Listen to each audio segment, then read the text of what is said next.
The Marvels is the stupidest thing I have seen all week, by far. And earlier this week, I watched my legitimately brilliant 16-year-old son microwave an ice cream sandwich.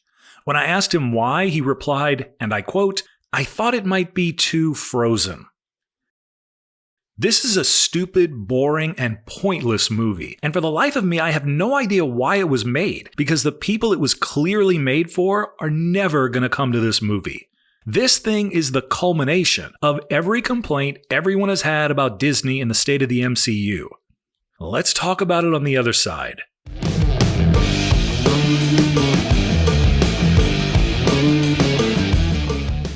So, the plot.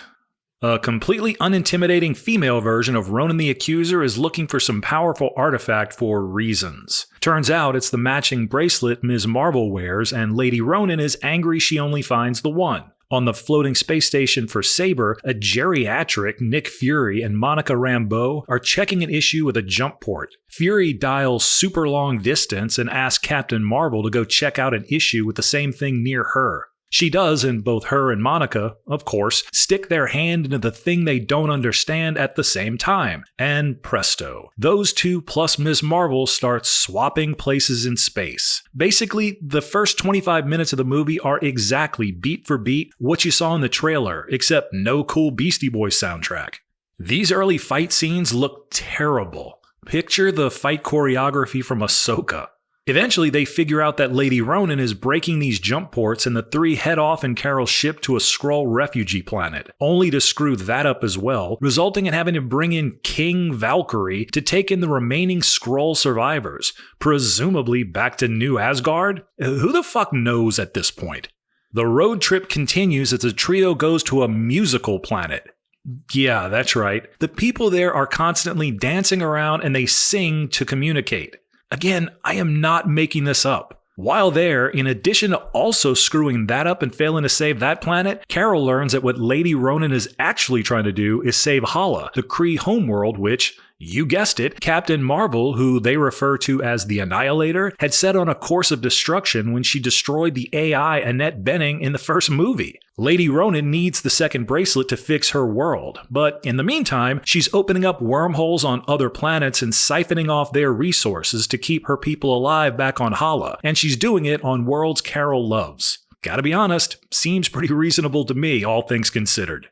Lady Ronan eventually gets to Earth, and the team has to work together to defeat her before she steals our son. Yeah.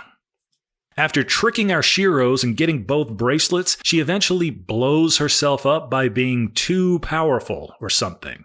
Monica then has to use her undefined powers to close the jump port wormhole deal open near Earth, but apparently none of the others Lady Ronan had opened elsewhere, and since she decided to close it by being on the wrong side, she gets trapped in an alternate universe, of course. Everyone then has the SADS, and Carol feels bad, so she goes to Hala and reignites their son by going into it and being awesome or something. That makes no logical sense. And that's the movie. The pre-credit scene was Kamala doing a Nick Fury impersonation going to recruit Kate Bishop, Lady Hawkeye, for a team, because everyone wants that. Mid-credit scene is Monica waking up in a hospital bed with her mother, Maria, who had died of cancer years ago, sitting next to her. It's clear Maria has no clue who Monica is, and then we see Beast from the X-Men walk in. Except it's a horrific CGI version of Beast, which looks far worse than the practical effects used in the original movies. It's Ant-Man Quantumania quality. So the X-Men will not only suck, but they're also in an alternate universe. Yeah, I'm Eric Lensher. Tell Xavier. Go fuck yourself. Seriously, fuck this movie.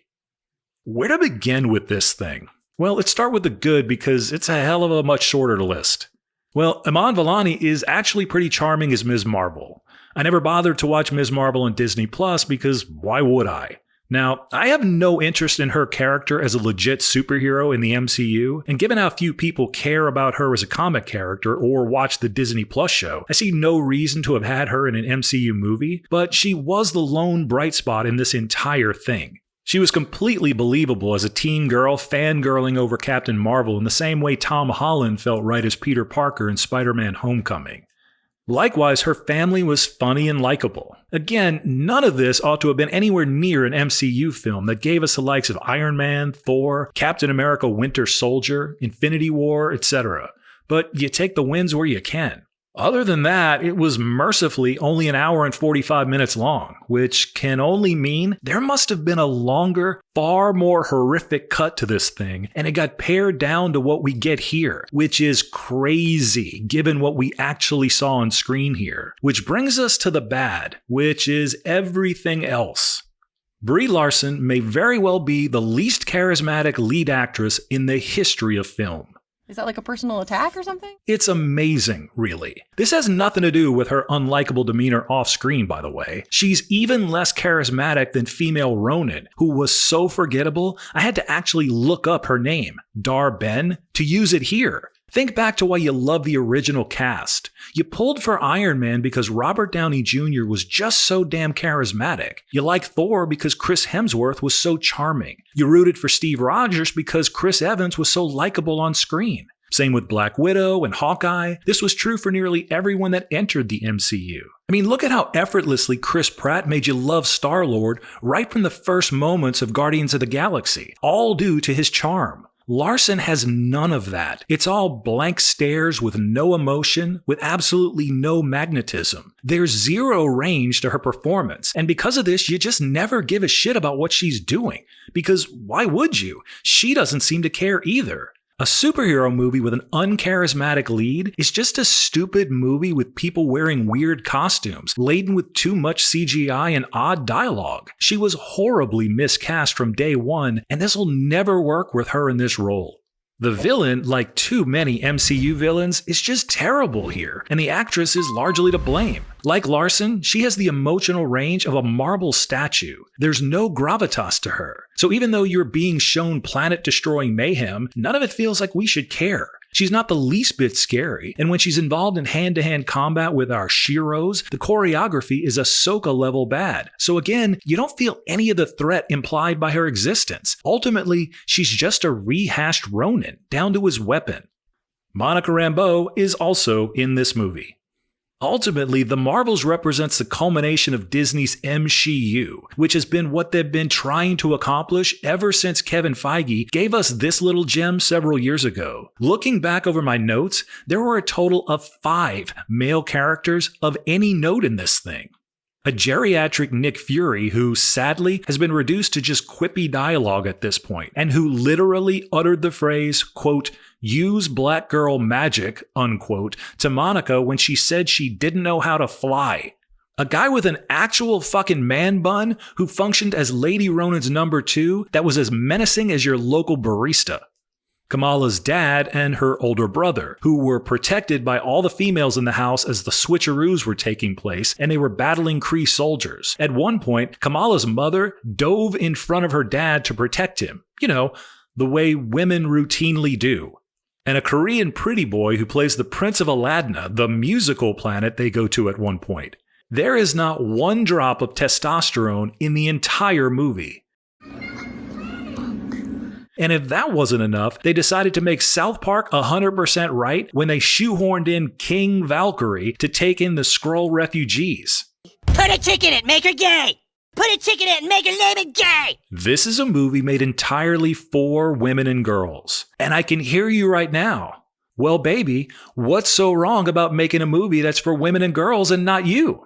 That is a great question, and I'm glad you asked, hypothetical viewer, because there are 2 very easy answers. The first ought to be obvious. There is clearly no market for this. Disney paid $4 billion for Marvel back in 2009 precisely because they wanted to have IP that catered directly to male audiences. Not only was this well documented at the time and completely understood, but it stands to reason. Disney already dominated the female market, and what better way to grab the male one than by purchasing Marvel Comics, and the pastime wildly dominated by men and boys. This is also why they purchased Lucasfilm at the end of 2012 for another $4 billion. Star Wars and Indiana Jones skewed hugely to males. Given that, it makes no real sense to have made that purchase to then try and feminize all of it. So it's why Kevin Feige's suggestion that there would soon be more female heroes than men never made any business sense. It was always going to run off established fans. So the feigning of ignorance now as this movie tanks makes no sense. We've been telling them this for several years now. Kind of like the WNBA, there's just no market for what they're trying to sell. If women flock to these newly feminized versions, they'd be fine. But again, just like the WNBA, they don't. And since men have been told, this isn't for you,